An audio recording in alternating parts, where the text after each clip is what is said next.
최근에 미국의 아칸소주의 공화당 상원 의원인 코든 의원이라고 있는데 이 사람이 화요일 날, 오늘이 금요일인데요. 화요일 날 의회에서 열린 정기 지명 청문회에서 국방부의 정책 결정이 돼지우리 같은 엉망진창이다. 이게 민주당 의원이 아니라 공화당 의원입니다. 공화당 의원이 돼지우리 같은 엉망진창이다. 이렇게 얘기해서 화제가 되고 있는데 이게 뭐냐면은 구체적으로 미 국방부의 그 정책 차관, 그 사람이 누구냐면은 우리나라에 그 핵무장 해야 된다고 얘기했던 정책 2인자 이 사람인데 그냥 갑자기 이름이 헷갈리네. 콜비, 에드브리지 콜비, 정책 차관을 지칭해서 하는 얘기인데 그 사람은 뭘 물어도 백악관이나 국방부 장관은 답변을 하는데 이 사람은 답변을 안 한다. 아예 의사소통이 안 되는 사람이다. 그리고 도대체 사무실에 처박혀가지고 뭔 말을 하는지 모르겠다. 이러면서 그 사람은 그리고 군사적인 전문성도 부족하다. 이래가지고 무식함을 그냥 침묵으로 포장해가지고 국방정책을 밀어붙인다. 저 돼지우리다, 돼지우리. 이렇게 비난을 했어요. 그 다음에 상원 군사전략위원회 전략군위원회 메인주의 무소속 앵거스 킹 상원 의원이라고 있는데 이 사람도 그 전략군위원회와 국방부 간의 소통이 억제되고 있다. 그러면서 장관의 지금 정책이 우려된다. 지금 헤그세스 장관이 곧 그 미국의 획득 정책에 대해서 연설을 할 예정이거든요. 근데 그 연설 메모가 미리 공개가 됐어요. 그런데 이걸 보고서 한 말이에요. 그래서 앵거스 킹 상원 의원이 또 공격을 했다. 그 다음에 미시시피주 공화당 상원 의원 로저 위커 이 사람도 헤그세스 장관의 메모는 잘못됐다. 이렇게 얘기하면서 도대체 국방부하고는 의사소통이 안 된다. 지금 국방부도 아니지 전쟁부지 명칭이 바뀌었죠. 이렇게 하면서 콜비 차관은 돼지우리 같은 데서 일하고 있고 헤그세스 장관은 뭘 모르고 이게 미국의 무소속이나 공화당 상원 의원들의 지금 반응들이거든요. 그 도대체 미국 그 펜타곤에서 도대체 뭔 일이 벌어지고 있냐 지금. 무슨 일이 벌어지고 있냐. 뭔가 대단한 저는 혼란이 느껴지는데 몇 가지 사건이 있긴 있었죠. 장성들 무더기로 해고한 거라든지 또 국방부 기자들의 기자 작성에 대한 사전 허가제가 도입됐다든지 별의별 일이 많으니까 이제 정치권이 폭발을 하는 겁니다. 그러니까 펜타곤이 어떤 민주주의 국가의 어떤 국가안보 기관이 아니라 하나의 자기들의 왕국, 일종의 겨울 왕국을 만들었다. 그러면서 아나무인으로 나간다. 이게 문제의 본질인 것 같습니다. 이게 문제의 본질이에요. 자, 오늘 좀 소개해드릴 주제가 있는데요. 이러는 어떤 1조 달러를 안보에 쓰는 나라. 1조 달러를 안보에 써가지고 무한한 자원을 운용하는 미국의 국가안보기관이 실제로는 이런 내부 모순이라든가 내부의 어떤 자중질환 이런 것들이 켜켜이 쌓이면서 이 1조 달러 갖고도 할 수 있는 일이 별게 없다.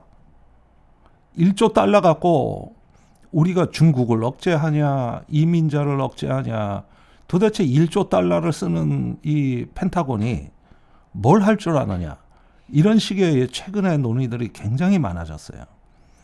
그 중에 하나가 뭐냐 하면은 오늘 소개해드릴 이야기가 이제 디펜스원의 기사인데 중국에 대해서 지금 굉장히 많은 비관주의 중에서 하나의 의제 그러니까 데이터 전쟁에서 미국이 중국에게 지고 있다. 이런 어떤 암울한 전망이 나온 거거든요. 이 부분을 조금 한번 살펴보면 이게 2020년부터 2021년 사이에 잠깐 국방장관 대행을 지낸 크리스 밀러라는 사람이 있어요. 크리스 밀러라는 사람이 지금의 국방부는 말이죠. 일종의 비잔틴 제국이다. 그러니까 가장 관료적이고 복잡한 조직 구조를 갖고 있는데 제대로 이해를 못한다. 그러면서 국가안보 전략이 인도태평양에서 남북국경으로 전환되고 있다. 이러는 가운데서 중국에 지금 무시무시한 위협이 나타나고 있는데 아무 대비도 못하고 있는 게 하나가 있다. 그게 뭐냐? 양자전쟁. 그러니까 이거를 갖다 큐데이라고 하는데 이게 뭐냐면은 어느 날 한 국가가 양자 컴퓨터 상용화에 성공한 거야. 예컨대 중국이라고 칩시다. 중국이 양자 컴퓨터를 드디어 상용화해서 군대에다가 이걸 투입했다 이거예요. 그러면 그 날을 큐데이라고 하는 거야. 퀀텀데이. 큐데이라고 하는 건데 이 날이 전 세계적인 재앙이라고 보는 거죠. 큐데이가. 왜 그러냐? 미국이 그동안에 암호화해서 처리한 거 뭐 이런 정보가 다 해독이 된다는 거예요. 그 다음에 미국의 정보량이 천문학적일 거 아닙니까? 그러니까 정보를 이 가리는 방식 중에 하나가 뭐냐면은 쓰레기 더미에 그냥 묻어두는 방식도 있는 거죠. 그러니까 어떤 컨퍼런스에서 이렇게 군사 관련 토의를 미군 지휘관들이 하는데 청중 중에 한 명이 개인 휴대폰으로 누가 그 발표자의 이 슬라이드, 발표한 슬라이드를 휴대폰으로 촬영해서 개인 휴대폰에 넣어놓은 거야. 자기가 좀 두고두고 보려고. 중국이 양자 컴퓨팅이 되면은 그런 개인 컴퓨터까지 침입을 해가지고 그래가지고 미군의 발표 그 슬라이드를 화면을 찾아내면 어떡할 거냐. 지금 그런 일이 부지기수로 벌어지고 있다. 그러니까 이게 어디 미국 컨퍼런스 같은 데 가면 휴대폰을 이렇게 촬영하는 장면이 많거든요. 이런 걸 갖다가 어떤 공유 프로그램에다가 저장을 한다고 클라우드 컴퓨터에다가 이런 것들 암호 체계를 깨고 들어와서 중국이 싹 해독해 버린다 이거지. 자, 이러니까 이런 어떤 그 양자 정보 큐데이가 어느 날에는 이게 이제 말하자면 어떤 그 결정적인 날인데 여기서 이제 양자 정보를 중국이 확보하고 그리고 거기서 얻은 메타데이터 어마어마한 데이터를 사용해서 미국이 하는 모든 움직임을 파악하고 예측할 수 있다면 어떻게 되는 거냐. 이게 공상과학 소설 같은 데서 나오는 얘기 같은데 이게 삼체라는 중국 소설에 이런 장면이 나와요. 그러니까 그 옌센퉁인가? 삼체 넷플릭스에 시리즈로 나온 적이 있는 그 삼체라는 데 보면은 외계 문명이 지구를 침공했단 말이야. 그런데 지구의 모든 걸 감시한다고 인간들의 모든 걸 감시하는데 그 방법이 뭐냐면은 지구 전역 상공에다가 양자막을 펼쳐요. 그 양자막을 펼쳐서 그 입자에 어떤 그 막을 펼쳐 놓으니까 여기에서 지구에서 일어나는 모든 일을 감시 감독하는 거죠.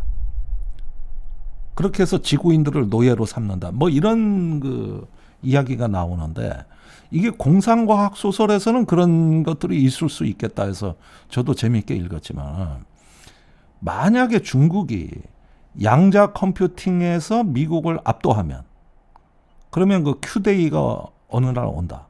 그럼 이게 향후 100년간의 세계 질서를 바꾸는 게임 체인저가 된다 이거지. 그래서 미국의 그 암호를 다 뚫어버린다 이건데. 근데 이거를 미국의 이 크리스 밀러라는 전직 국방장관 대행이 이 얘기를 하면서 이게 지금 큰일 났다. 예를 들어서 어떤 우리 휴대폰의 유심 카드라든가 또는 어떤 여러 어떤 전자기기 같은 거 이런 걸 뚫고 들어온다는 건데 여기에다가 AI 분석 기술이 더해지면은 소음 속에 숨겨놓은 데이터를 찾아낸다 이게. 그래서 요 부분에 대해 가지고 이게 그냥 어쩌다 겁을 주려고 이러는 건가 이렇게 얘기를 하는데 실제로는 여기서 얘기가 조금 더 구체적으로 들어갑니다. 그러니까 이 사람들 얘기는 중국의 양자 기술이 지금 3단계까지 와 있다. 3단계. 근데 미국의 양자 기술은 0단계다. 이게 차이가 크다는 건데 요건 조금 면밀하게 살펴봐야 되겠네. 내가 이 주장이 그 배경이 뭔가 해가지고 조금 더 자세히 들여다봤는데요. 자, 중국의 그 양자 컴퓨팅은 이거 뭐 한 20조 원 정도 그 투자했다는 거, 매년 투자한다는 거거든요. 그래서 그 찌우장이라는 어떤 거, 광자 방식, 압도적인 성능의 컴퓨팅을 보여줬다는 거죠. 또 천인 계획이라 그래가지고 인재를 이제 그 양자 인재를 국가가 양성하는 거죠. 이래가지고 대학 학부는 물론 초등학교부터 양성한다. 이렇게 해서 양자 인재들을 그 하게 된 확보하고 이 거국적인 국가 주도로 양자 기술을 지금 쌓아 올리고 있다 중국이. 근데 미국은 국가에서 이런 거 하는 게 별게 없다고. 전부 민간 투자로 하고 있어요. 그러니까 민간의 빅테크 기업들이 양자 기술에 투자를 하는 거야. 뭐 구글 같은 데 가서. 그러니까 민간 투자는 미국이 압도적으로 앞서지만 국가 투자는 중국이 앞선다는 거죠. 그리고 민간에서 미국은 양자 기술을 개발한 거를 정부가 받아들이는 데는 시간이 걸리는 거죠. 그런데 중국은 그 시간이 필요가 없는 거지. 자기가 개발하니까 바로 채택을 하는 것이죠. 그래서 2025년 11월 지금입니다. 지금 바로 이번 달에 중국이 그 독자 개발한 중성 원자 방식의 양자 컴퓨터 이게 한위안 1호 이것이 개발이 됐어요. 그래가지고 차이나 모바일 등 자국 기업에 정부가 납품을 하는 거고 그 다음에 참 이게 놀라운 건데 파키스탄에 수출을 한다는 거예요. 그래서 산업 단계로 넘어갔다. 이게 이제 중성 원자 방식이고, 그 다음에 초전도 방식이, 이거 오늘 무지하게 어려운 말입니다. 이거 양자역학인데. 추중주 3.0. 추중주 3.0인데, 이게 초전도 방식의 105 큐비트급의 특정 연산 현저기 컴퓨터. 이게 현존 슈퍼 컴퓨터보다 성능이 1000조 배. 구글의 양자 컴퓨터보다 100만 배 더 빠르다. 그래서 양자 우위를 달성했다. 퀀텀 어드밴티지, 양자 이점을 달성했다. 그러니까 이게 중국 정부가 양자 기술에 매년 한 150달러에서 200억 달러, 20조 원가량 이상 천문학적인 공공자금을 투입한 성과가 여기서 나왔다는 거거든요. 자, 그러니까 문제는 뭐냐면은 미국의 그 전문가들이 모여가지고 이게 이제 미중 간에 어떤 양자 그 경쟁이 이제 시작이 됐는데 중국이 앞설 것 같다는 비관적인 전망을 내놓은 거거든요. 자, 이렇게 되면은 무슨 일이 일어나느냐? 아까 말씀드린 대로 Q-Day 암호 체계가 붕괴되는 현상이 이제 나타난다. 이게 가장 즉각적이고 심각한 위협인데 이게 군사 분야만 국한되는 게 아니라 금융이라든가 정부 시스템 이런 데서 사용하는 공개 키 암호가 있어요. 이걸 RSA라고 하는데 여기에 강력한 양자 컴퓨터가 등장하면은 이게 수초 내에 해독이 돼버린다. 그래서 이제 미국의 싱크탱크 중에 CNAS라는 데가 있어요. 여기서 뭐라고 진단했냐 하면은 핵무기보다 무서운 기술이다. 적국이 먼저 이 기술을 확보하는 Q-Day가 닥칠 경우 미국의 모든 군사 외교 기밀이 무력화될 수 있다. 이제 이 얘기거든요. 그러니까 제가 오늘 조금 약간 뭐 많이 나간다는 느낌은 드는데, 사실 이 양자 기술이라는 거는 이거는 어떤 강대국 아니면 불가능해요. 제가 참 국방위원 하면서 국회의원 하면서 발견한 놀라운 것 중에 하나, 이건 뭐 기밀일지 모르겠는데 오늘 그냥 얘기해버려야 되겠는데, 국방과학연구소가 있어요. 우리나라에. ADD라고 하죠. 저한테 몇 번 찾아왔다고. 그래가지고 굉장히 우리 ADD 국가연에서 지금 심혈을 기울여 개발을 하고 있는 게 뭐냐면은 양자 레이더입니다. 그래서 우리나라가 적어도 이 분야에 있어서는 세계 탑으로 가겠다. 이런 야심만만한 얘기를 하더라고. 내가 그래서 이걸 주요 이제 그 임원들하고 얘기하면서 굉장히 충격적으로 들은 얘기거든요. 만약에 이게 뭐 사이버전에서 양자 컴퓨터로 암호를 뚫는다 그러지만 이걸 레이더에 적용하면 무슨 일이 일어날까? 레이더에 적용하면 양자 기술을. 그거는 말이죠. 스텔스기가 소용이 없는 거예요. 스텔스를 뚫어버리는 거죠. 이게 양자 레이더입니다. 그러니까 그 양자의 어떤 입자의 파동을 가지고 레이더로 관측을 하게 되면은 전파에 구애받질 않죠. 전파와는 다른 거 아닙니까? 그러니까 예를 들면은 빛의 파장에도 데이터를 실을 수 있는 거예요. 전파가 굳이 필요한 게 아니에요. 이 광선에도 데이터가 가능한 것이죠. 굳이 왜 전파를 발사합니까? 그런데 스텔스 기능이라는 게 뭐야? 전파를 막는 거잖아. 전파를 흡수해버리는 게 스텔스 아니야. 그게 소용이 없어지는 거죠. 다 뚫어버리는 거죠. 그러면은 5세대 전투기라고 하는 스텔스기는 이제 우위가 없어지는 거죠. 이런 걸 지금 우리 국방과학연구소에서도 굉장히 미래전력으로 보고 개발을 하고 연구를 하고 있거든요. 언제 상용화될지는 내가 잘 모르겠어요. 그래서 꿈 같은 얘기입니다. 그때 내가 좀 충격을 받은 기억이 있는데, 근데 지금 미국의 아까 얘기한 그 크리스 밀러부터 시작해가지고 이런 부분들이, 이런 사람들이 이제 이 얘기를 직접적으로 하는 겁니다. 그래서 실제로 군사 분야에서 몇 가지 문제점을 얘기를 하는데 바로 제가 했던 얘기를 그대로 하더라고. 첫째, 완벽한 보안 통신. 중국이 양자 통신으로 통신을 하면은 이론상 해킹이 불가능하다. 그러니까 우리는 뚫리는데 중국은 안 뚫린다, 이게 무서운 거죠.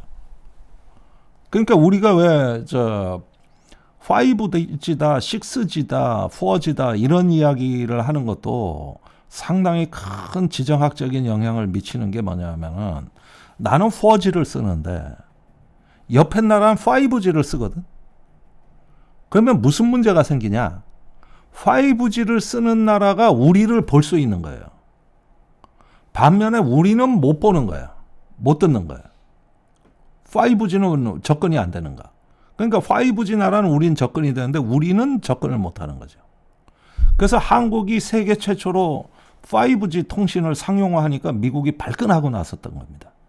그게 문재인 정부 때 얘기죠. 왜 한국이 앞서가냐. 이래가지고 발끈하고 나섰던 거죠. 그래서 우리가 압력에 많이 시달렸잖아요. 엄청난 견제에 시달렸다고. 그런데 이제 6G로 가고 있거든요. 그 다음에 가는 게 양자통신이에요. 그런데 이 부분이 무섭다는 거. 두 번째는 스텔스가 무력화된다는 거. 요거 이미 말씀을 드렸죠. 그래서 스텔스 전투기도 탐지할 수가 있고 잠수함 위치도 탐지할 수 있다. 잠수함이 뭐 스텔스 무기라 그러지만 소용없다. 그 다음에 GPS가 없는 항법 장치가 가능하다. 그러니까 GPS가 교란된 상황에서도 이 양자 센서는 정확한 자기 위치를 파악한다는 것이죠. 이런 항법 장치가 가능해지기 때문에 미래 전장은 전혀 다른 원리로 움직이게 되는 거거든요. 그 다음에 이게 이제 민간 산업 분야에도 영향을 미치는데, 인공지능이 비약적으로 발전하겠죠. 그래서 그 양자 인공지능, 이게 뭐 신약, 신소재 개발, 금융 모델링에서 기존 컴퓨터가 풀지 못했던 문제를 다 해독해버린다. 물론 제가 지금 여기서 말씀드리는 거는 사실은 굉장히 공상과학 같은 얘기고 먼 훗날 얘기일지도 모릅니다. 이게 막상 실용 가능한 기술로 전환되는 데는 무수히 많은 문제가 있을 거예요. 그러나 저는 철학을 얘기하는 거예요. 철학. 무슨 얘기냐? 미국과 중국이 다 같이 도전을 하는데 중국은 국가주도형의 속도전이고 미국은 민간주도형의 생태계형이다. 이게 미중 전략이 다르다. 그런데 중국이 국가주도형 개발 방식이 특정 하드웨어 분야에서 또는 양자 통신에서는 유난히 두각을 나타내더라. 그러다 보니까 이제 그 미국의 국방성 펜타곤 같은 데서나 이 전략가들이 이제 모여가지고 이거는 확실히 우리가 뒤지고 있는 거 아니야? 이렇게 이제 이야기를 하는 거거든요. 그런데 이런 부분들이 결국은 그 확산이 된다는 거는 지금은 아니지만은 20년, 30년 후의 미래에 앞으로 미중 간의 어떤 그 물리적 충돌 내지는 새로운 전쟁의 그 기반을 지금부터 쌓아나가는 거거든요. 이게 바로 지금 뭐 어떤 그 중국의 자신감을 고취해가지고 중국이 바로 미국을 공격하는 1940년대에 일본이 진주만 공격하듯이 이런 식으로 지금 나오는 게 아니라 여건을 만들어 나가는 성숙돼서 미래의 어느 시점에 어떤 지정학적 상황에 따라서 중국이 우세를 발휘할 수 있는 순간이 오게 되는데 그걸 지금 막지 않으면 안 된다. 자, 이 부분은 참 논쟁적인 겁니다.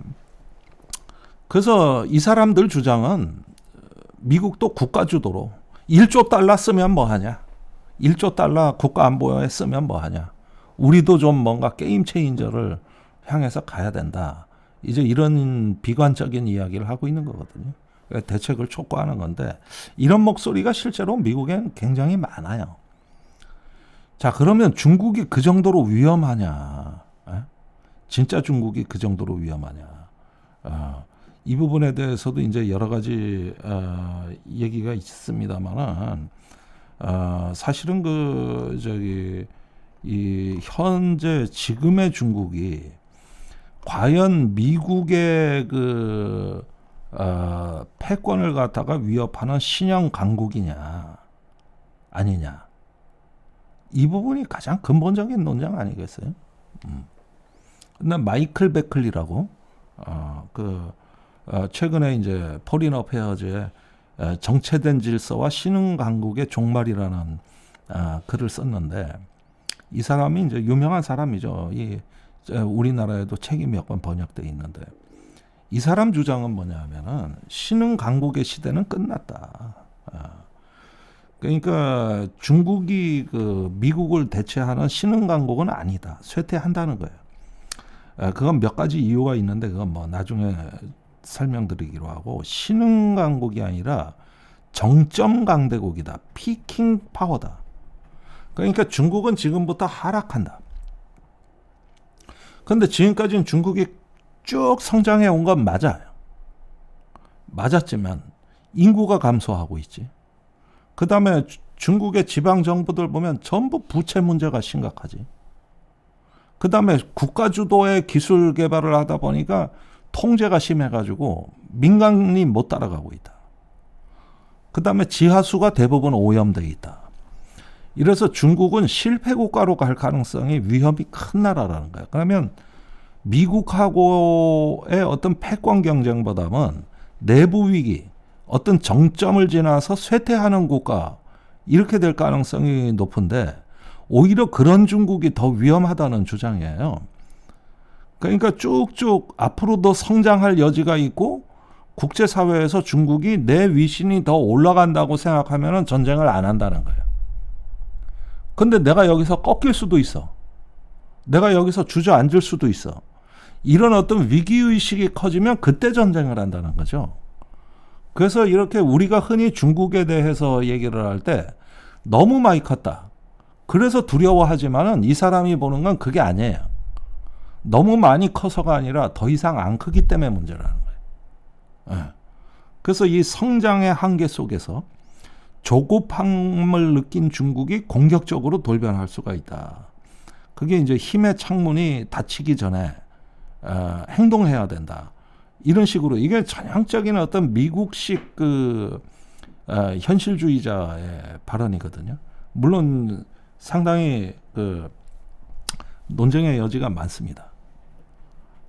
그런데 제가 보기에는 이런 주장도 있지만 제가 보기엔 중국은 아직도 내부적으로는 성장하고 있거든요. 그 다음에 자기의 제조업과 기술에 대해 가지고 굉장히 자신감을 요즘 보여주고 있다고. 그러면서 지금의 안정된 관계를 당분간은 계속 유지하고 싶다. 우리 주변에서 분란을 원치 않는다. 이러면서 대만에 대해서도 최근에 와가지고는 공격적인 언사가 많이 줄었습니다, 사실은. 그러니까 이게 중국이 신흥 강국이냐, 쇠퇴하는 강국이냐, 어떤 나라냐, 중국이 어떤 나라냐, 여기서는 의견이 갈릴 수도 있지만은 일단 성장세가 좀 완만해진 건 사실이거든. 그러니까 중국이 이게 옛날에 2000년대 초에 고속 성장하던 우리나라가 아니다. 이제는 성장의 엔진이 이제는 완만해졌다. 꺼져갈 수도 있다. 그럼 어떻게 해야 되느냐? 그러면은 게임 체인저에 더 집중해서 완전히 이건 중국이 불멸의 비교 우위를 확고부동하게 유지할 수 있는 여기에 더 집중하자. 이건 초조함으로 나타난 거죠. 그래가지고 제조 2025가 나오고 또 지금 뭐 AI 2035가 나오고 이래가지고 여기에다가 그냥 어마무시한 돈을 쏟아붓는 거죠. 어마무시한 돈을. 이건 미국보다도 이 규모가 크죠. 그건 뭐냐 하면은 과거와 같은 방식으로 완만하게 성장할 수는 없다. 이거는 피크 차이나가 맞는 얘기지. 피킹 파워가 맞는 얘기. 그런데 그 돌파구는 뭐냐 하면은 첨단 기술, 제조업. 여기서 앞서 나가는 거라 이거지. 여기서. 그거를 옛날에 중국이 자유화되던 시대에는 민간 경제가 컸거든요. 근데 지금은 민간 경제가 아니라 국가 경제, 정부 주도. 그러면서 다시 정치 체제도 과거에는 좀 약간 우편향, 약간 시장을 이렇게 발달시키는 자본주의를 일부 도입하는 우편향적 요소였다면은 지금은 정부가 통제를 하는 좌편향, 권위주의로 회귀하는 이런 식의 어떤 그 전략을 쓰고 있는 거거든요. 무엇이 옳으냐 이거야 뭐 여러분들도 의견이 분분하실 수가 있고 또 여러 가지 어떤 그 이야기가 있고 이건 참 할 말이 많은 거기죠. 결국은 뭐냐 하면은 이러는 가운데서 어떤 중국이 사실상 군사적인 도발을 하는 모험주의 국가는 아니지만 그러나 첨단 제조업이나 첨단 미래기술, AI라든가 양자 컴퓨팅에서는 이미 세계대전이 시작이 된 겁니다. 이거는 중국이 우리가 미국을 꺾고 올라서겠다. 절대 강자가 되는 강대국의 꿈. 이거는 포기하지 않는 거예요. 이거는 과감하게 국가가 자원을 집중해서 돌파해서 나간다는 거죠. 그러니까 여기에 미국이 다소 놀란 거예요. 이거 심상치가 않다. 이게 심상치가 않다. 그러니까 결국은 여기에서 일단은 미국이 어느 정도의 어떤 견제를 하느냐 하는 건데 이번에 에이펙 경주 회담도 어떻게 보면 그런 미국과 중국의 각축장이었다. 그게 이번에 에이펙 경주 회담이었다. 어떤 그 산업과 기술로 지역 질서를 재편할 것인가. 여기에 있어가지고 미중 간의 각축장. 이게 결국 경주 에이펙의 무대였다는 겁니다. 물론 이재명 대통령은 이런 강대국의 어떤 패권 경쟁을 다소 완화하고 다자간의 안보 협력, 경제 협력, 또 AI 협력 이런 걸 주장하는 다자주의를 주장하기는 했습니다만은 여전히 본질은 강대국 경쟁이 있었다는 거. 그리고 그 강대국 경쟁에서 중국이 성장하는 국가냐 쇠퇴하는 국가냐 이런 부분들에 대해서 이 전 세계의 정상들이 비상한 관심을 갖고 본다는 거죠.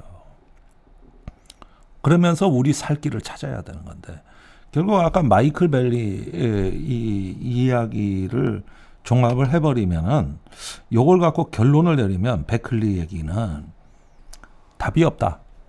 무슨 얘기냐? 당분간 미국의 패권이 굳건하게 유지되는 건 아니다. 그렇다고 중국이 그 힘의 공백을 대체하는 신흥강국도 아니다. 그럼 뭔 질서냐 이게? 여기서 이 베클리 얘기는 무질서의 세상이다. 무질서의 세상. 그러니까 신흥강국이 종말을 고하고 이후에 오는 세계 질서는 무질서 또는 안정적이지 않은 질서. 그래서 진짜 위협은 어떤 떠오르는 강대국이 위협이 아니고 그 강대국 자체도 존재하지 않는 누가 강자인지가 헷갈리는 이런 식의 그냥 그 무질서 이 자체가 위협이라는 것이죠. 이렇게 해서 결론을 맺고 있습니다. 그래서 지금 오늘 모두에 소개드린 그 양자 컴퓨팅 데이터 전쟁에서 미국이 밀리고 있다는 신호음이 결국은 그 무질서로 가는 하나의 관문일 수도 있다. 이런 점들을 한번 유념해서 보시면 될 것 같습니다. 나의 보험 가입 상태를 믿을 수 있는 정직한 보험 전문가가 객관적으로 체크해서 공정한 평가와 합리적 대안을 제시하는 마이보험 체크를 소개합니다. 마이보험 체크는 보험 가입자의 이익을 가장 중요하게 생각합니다. 마이보험 체크는 35개의 손해보험, 생명보험 회사를 취급 판매하고 있기 때문에 한 회사만 추천드리지 않습니다. 고객의 상황에 맞지 않게 무조건 보험료가 비싼 보험 상품을 팔아 수익을 챙기려는 게 아니라 고객에게 가장 필요하고 합리적인 상품을 제안하고 있습니다. 가입 보장은 크고 폭넓게, 보험료는 저렴한 최적의 보험 상품을 정직하게 추천해드립니다. 마이보험 체크는 상담 후에도 고객에게 절대 부담을 드리지 않습니다. 귀찮게 계속적으로 연락하지 않기 때문에 상담 신청하셨던 분들이 오히려 연락을 기다렸다고 전화를 먼저 주시는 분이 계실 정도랍니다. 부담 없이 마이보험 체크에 연락하셔서 무료로 상담받으시고 합리적인 보험 설계도 받아보시기 바랍니다. 연락처는 홈페이지 한글로 마이보험체크.com, 카카오톡에서 마이보험 체크를 채널 추가 또는 대표 전화 1800-7917 상담 신청하실 때 꼭 김종대 TV 보고 신청했다고 남겨주시기 바랍니다. 그리고 마이보험 체크를 사칭하시는 회사 많다고 합니다. 심지어 마이보험 체크 맞나요? 물어보시면 맞다 하고 가짜 답변도 한다고 합니다. 마이보험 체크 여기 주황색 손마크 꼭 확인하시고 1800-7917 대표 번호가 맞는지 확인하시길 바랍니다. 맞춤형 보험 3당 마이보험 체크.